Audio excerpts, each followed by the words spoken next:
Yo soy Hanan Ceballos, subdirector del área de finanzas, y el día de hoy tenemos el agrado de presentar a un invitado muy especial. Está con nosotros Eduardo González Chávez, ministro de Transportes y Comunicaciones. En esta entrevista abordaremos distintos temas como conectividad digital y transporte. Muchas gracias por aceptar la invitación, ministro. No, gracias a ustedes. Yo creo que un deber de los funcionarios públicos, cualquiera sea su nivel, es dialogar con los ciudadanos, dialogar con los estudiantes, dialogar en general con la población. Y es por eso que suelo en general darme un espacio para poder conversar y aceptar invitaciones de esta naturaleza. Y gracias a ustedes. Nosotros estamos a puertas de salir del ministerio y estamos a veces un poco sobrecargados, pero con gusto estamos siempre dispuestos a poder dialogar y conversar. Gracias. Gracias. Bueno, pasamos con las preguntas. La primera pregunta está vinculada a la conectividad digital. Se vienen implementando 15 proyectos regionales de banda ancha para cerrar la brecha digital en el Perú. ¿En qué estado se encontraban las regiones en lo referente a la conectividad a Internet a inicios de la pandemia y cuánto se ha avanzado hasta ahora? Mira, para ver, nosotros teníamos que en materia de conectividad digital, en las zonas rurales, solo el 34% de la población que vive en zonas rurales podía tener acceso a Internet, sea Internet móvil o sea Internet digital. Eso era una brecha muy grande. El Estado ha venido implementando, impulsando para contrarrestar ello proyectos regionales de fibra óptica. Lamentablemente también, producto de la misma pandemia y de diversos inconvenientes que existen en la administración pública, teníamos que los proyectos se encontraban entrampados, paralizados, con diversos inconvenientes. En noviembre del año pasado, solo 3 proyectos regionales de fibra óptica estaban funcionando, de los 15 contratos que tiene el Estado en proyectos regionales de fibra óptica. Por eso es que decidimos armar un equipo especial con el viceministro de Comunicaciones y buscar implementar y desarrollar un cronograma, un mecanismo de trabajo absolutamente distinto. Eso permitió que en 3 meses, a fines de año, del año pasado, a principios del presente año, poder hacer que funcionen 6 proyectos regionales de fibra óptica.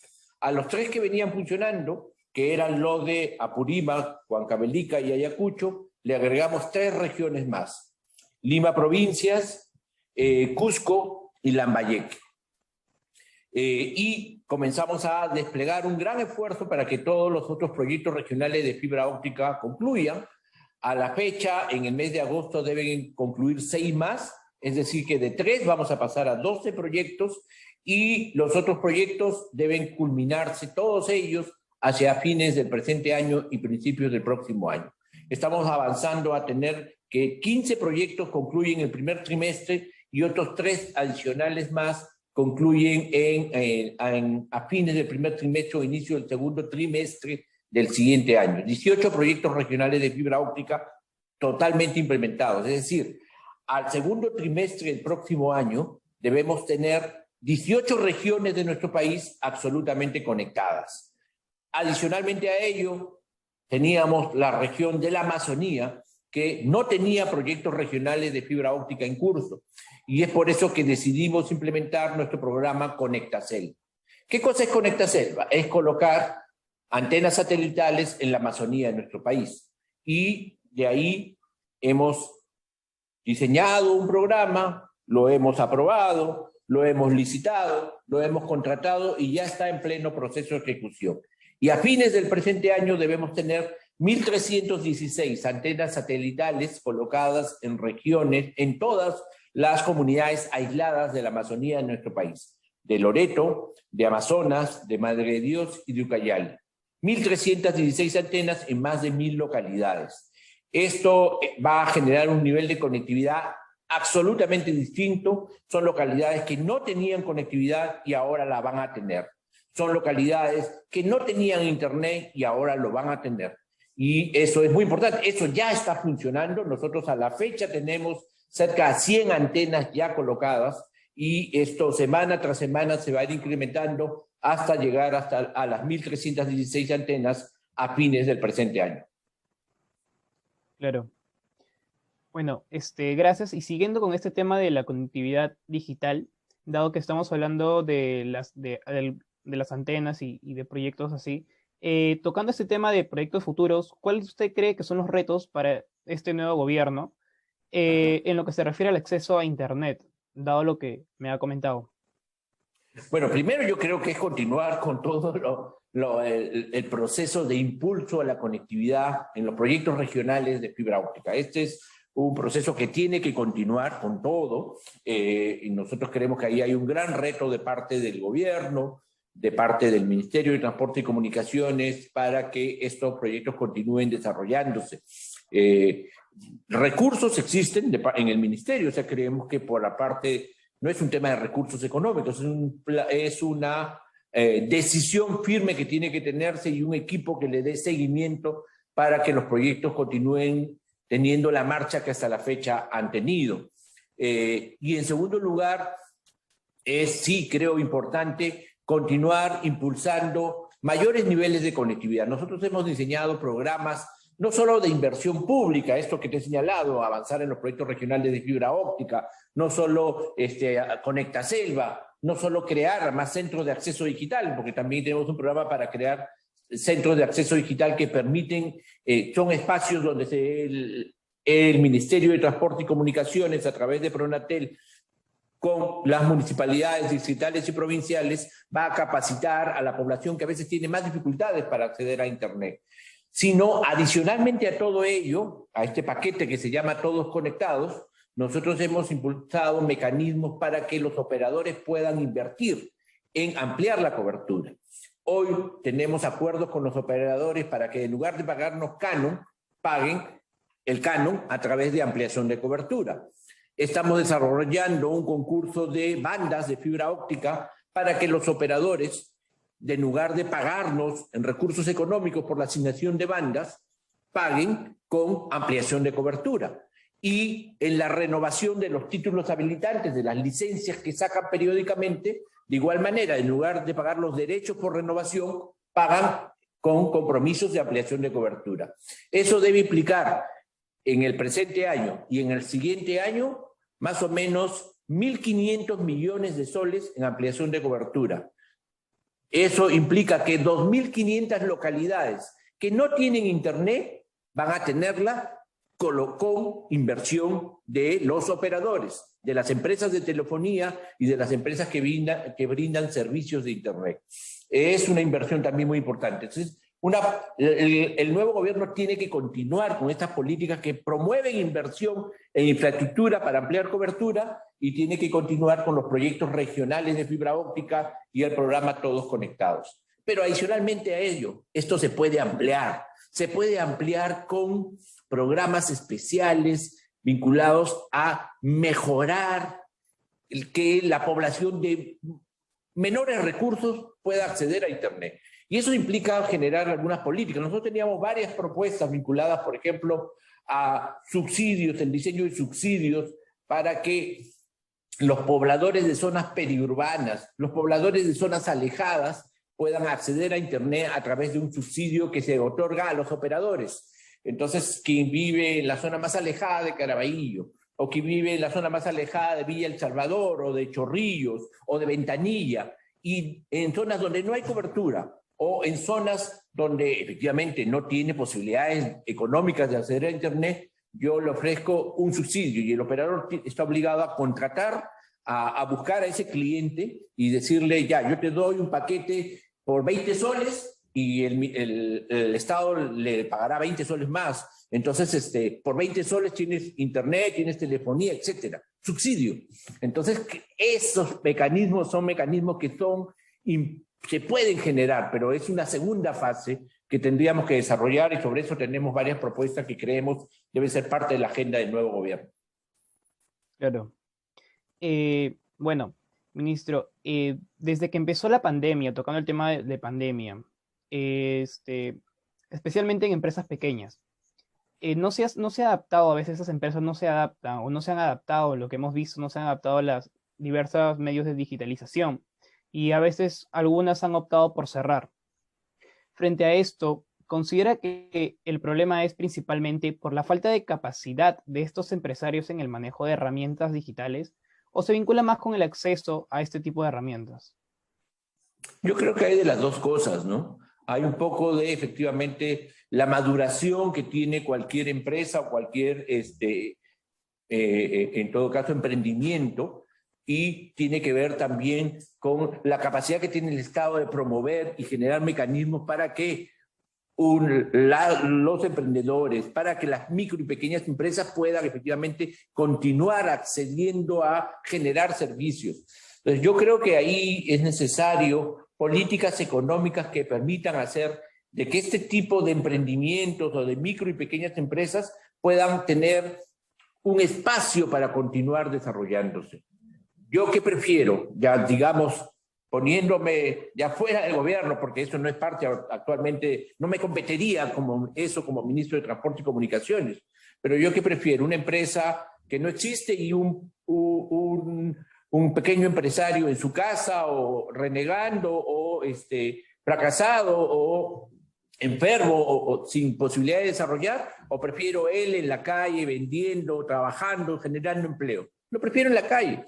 Entonces, si igual en ninguno de los dos casos, quebrado o informal, igual no me va a pagar impuestos, prefiero formalizarlo y decirle no me pagues, pero vende, ¿no? Y de acá a 2 años me comienzas a pagar 2%, y de acá en 3 años 3%, y en 10, 15%. Entonces, puedo generar mecanismos para ir formalizando con mecanismos de promoción, de formalización. Entonces, por ahí hay que desarrollar una política económica inclusiva de micros y pequeñas empresas como parte de un proceso de formalización, como parte de darle sostén. Yo le doy capacitación, le puedo dar adicionalmente a ello posibilidades de promoción, acceso a mercados y adicionalmente a ello, claro, este tipo de programas de promoción, de acceso a Internet, ¿no? Centros de acceso digital que los capacita para negocios.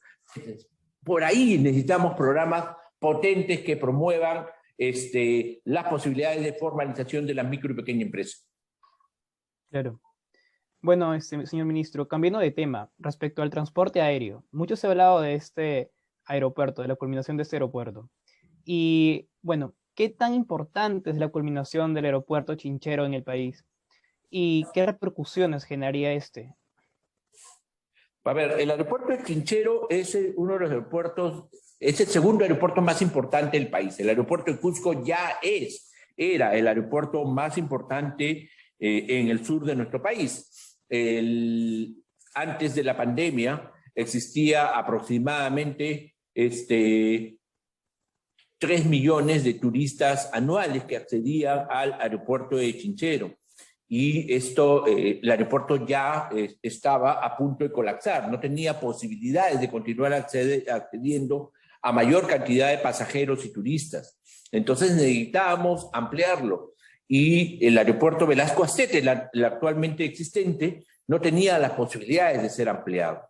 Entonces, por eso se necesitaba construir un aeropuerto internacional y durante muchos años, luego de varios procesos de evaluación, finalmente se había decidido que este aeropuerto sea en Chinchero.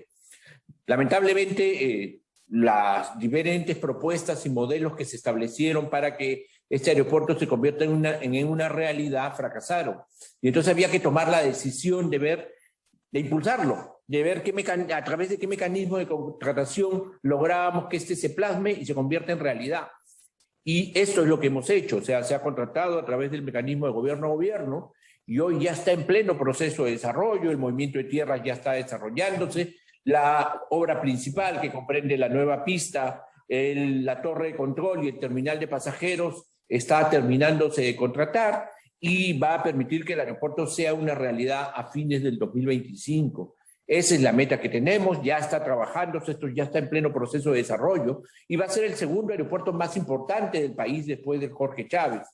Cusco es, de hecho, la capital turística del país, hay una gran cantidad de turistas que van y esto va a hacer que los turistas lleguen a un aeropuerto moderno, con mejor capacidad, con instalaciones adecuadas, pero además sostenible, porque el contrato que hemos realizado con el PMO coreano, que está acompañando la ejecución del proyecto del Aeropuerto Internacional de Chinchero, a señalar un conjunto de condiciones que hacen que este aeropuerto sea ecoamigable, es decir, amigable con el medio ambiente, hace que además tenga una certificación LEC que permite que utilice las mejores tecnologías vinculadas a la sostenibilidad energética y adicionalmente pueda convivir también con la cultura que es en Cusco parte central, ¿no? Entonces, hay es un aeropuerto que está en pleno proceso de trabajo. Esto va a generar más de 5.000 empleos entre directos, inmediatamente esté funcionando el aeropuerto de Chinchero. Claro. Siguiendo con lo que es conectividad, la carretera central es una vía de comunicación esencial para el país. ¿Por qué motivo se le ha hecho tan difícil al Estado construir una nueva carretera central, considerando los constantes accidentes y retrasos ocurridos? Yo creo que básicamente porque en el Perú proyectos estratégicos de gran envergadura a veces es difícil que estos puedan desarrollarse y tienen procesos de maduración lentos, procesos de maduración largos. Recordemos que la carretera central fue en su momento una carretera pionera, importante, que fue concebida como uno de los principales proyectos de ingeniería desarrollados en el momento en que fue la carretera construida. Sin embargo, luego se ha buscado intentar en un primer momento, primero se concesionó, luego se ha buscado ver si es que podía ampliarse y de hecho no daba para ampliarse y entonces luego vino la posibilidad de tener un nuevo trazo y construir una nueva carretera central. Se trabajó un perfil con los gobiernos regionales de Lima y de Junín. Nosotros cuando llegamos al ministerio encontramos el perfil que ya estaba trabajado, finalmente se aprobó y luego teníamos que elegir su impulso y teníamos dos posibilidades. O elaborábamos los estudios definitivos o lo hacíamos a través de un mecanismo como este mecanismo de gobierno a gobierno. Si hubiéramos elaborado los estudios definitivos, seguramente recién estaríamos concursando los estudios definitivos y tendríamos que esperar 3, 4 años seguramente para que estos se aprueben y luego concursar y licitar su ejecución y también de igual manera iba a ser un largo proceso. Este es un proyecto de alta complejidad que en medio de una geografía difícil y que tiene varias etapas y varios actores involucrados. Entonces, por eso necesitábamos ejecutarlo a través de un mecanismo eficiente y el mecanismo que elegimos fue el del concurso de gobierno a gobierno. Finalmente, hemos desarrollado ese proceso, se ha elegido a Francia como el país encargado de acompañar la ejecución del proyecto, ¿no? Y está en pleno proceso de desarrollo. Su ejecución va a permitir que el PBI aumente entre el 1 y el 2%. Mira el tremendo impacto que tiene y va a permitir además generar una gran e importante cantidad de empleos. Adicionalmente a ello, bueno, es un proyecto grande, estratégico, de más de 11.500 millones, son 137 kilómetros que tiene adicionalmente cerca a 36 kilómetros en túneles, 90 viaductos, medio centenar de puentes. Va a ser la autopista más importante que va a tener el país. Ya está contratada el PMO con Francia, hoy está revisándose el perfil que tenemos y luego debe licitarse la elaboración del expediente técnico. Paralelo a la elaboración del expediente técnico debe comenzarse a sanear y liberar los predios y luego su proceso de ejecución. Aún es un proyecto que va a demorar varios años. Sin embargo, ya estamos en un camino cierto, porque estos contratos de gobierno a gobierno tienen plazos ciertos y permiten que tengamos obras de envergadura, infraestructura de gran escala en plazos ciertos, que es muy importante en proyectos de esta naturaleza y características. Claro. Sí. justo la cartera central es muy importante para el país y generaría mucho, dinamizaría el empleo, creo, también en el Perú. Y bueno, cerrando esta entrevista, Económica es una revista conformada por jóvenes universitarios atentos a lo que acontece al país. Como se sabe, en una semana cumplimos 200 años como república. Por esto, ¿cuál sería su mensaje para los jóvenes peruanos hoy en día? Yo creo que necesitamos una juventud comprometida. Creo que cada vez tenemos más una juventud comprometida. Yo me siento feliz y orgulloso, tengo hijos de tu edad y quiero decirles que a ellos los veo comprometidos, atentos a los problemas del país, atentos al acontecer nacional, a la coyuntura, opinando a través de las redes sociales sobre el acontecer, y veo a muchísimos jóvenes metidos de diversas maneras. Y en momentos difíciles hemos visto a la juventud participando de diversas maneras en las redes sociales, otros opinando, otros en las calles, de diversas maneras. Creo que necesitamos una juventud comprometida con el país, una juventud atenta. Creo que vamos a mejorar nuestra clase política, nuestros gobernantes, nuestros funcionarios, nuestro Estado, cuando tengamos una población atenta, pero para ello la juventud es súper importante, es muy importante que la juventud se comprometa cada vez más con el desarrollo del país. Creo además que necesitamos una juventud que se involucre en la administración pública, que participe en la administración pública de diversas maneras. La administración pública es un espacio de realización muy importante, porque permite que cada cosa que uno hace tenga impacto en la vida de las personas. Y en la administración pública se piensa que todos son iguales y a veces se ha tenido el concepto que todos son flojos, que nadie trabaja, que nadie hace nada y que hay muchos corruptos. Y no es así. Hay alguna gente floja, hay alguna gente que no trabaja, hay algunos malos funcionarios, ha habido muchos casos de corrupción, pero hay mucha gente que sí trabaja, hay muy buenos profesionales, hay mucha gente muy comprometida con el país y hay mucho esfuerzo que se hace y que logra cosas importantes. Entonces creo que ese contingente tiene que nutrirse de jóvenes profesionales, tiene que nutrirse de gente que esté comprometida con el país. Y hoy la juventud lo está, y es por eso que yo los invito a que sean parte del Estado, que practiquen en la administración pública, en el gobierno local, en el gobierno regional, en el gobierno nacional, en los ministerios, en las entidades, en las empresas públicas, o donde estén, busquen y generen un mejor Estado. Si tenemos un país vigilante que participa, vamos a tener un mejor país. Y ese mejor país nos va a permitir a todos vivir mejor. De verdad que no, gracias más bien. Y creo que además la carrera de economía, la profesión, los economistas son muy importantes. Los economistas no solo son cifras. No. La economía es la base que nos permite ver hacia dónde avanzamos, cómo crecemos, cuál es nuestra perspectiva, cuál es nuestra rentabilidad social, económica, en general, cómo cerramos brechas. Yo en realidad los invito a continuar y aliento que haya revistas y mecanismos de difusión, de diálogo, de intercambio de opiniones y, por supuesto, agradecerles por ello. Sigamos todos los peruanos comprometiéndonos con nuestro país. Estamos cumpliendo 200 años. Es hora de avanzar juntos. Bien, de esta manera culminamos esta entrevista. No olviden seguirnos como Económica en Facebook, Twitter, Instagram y LinkedIn. Muchas gracias, ministro. Gracias, Hannah.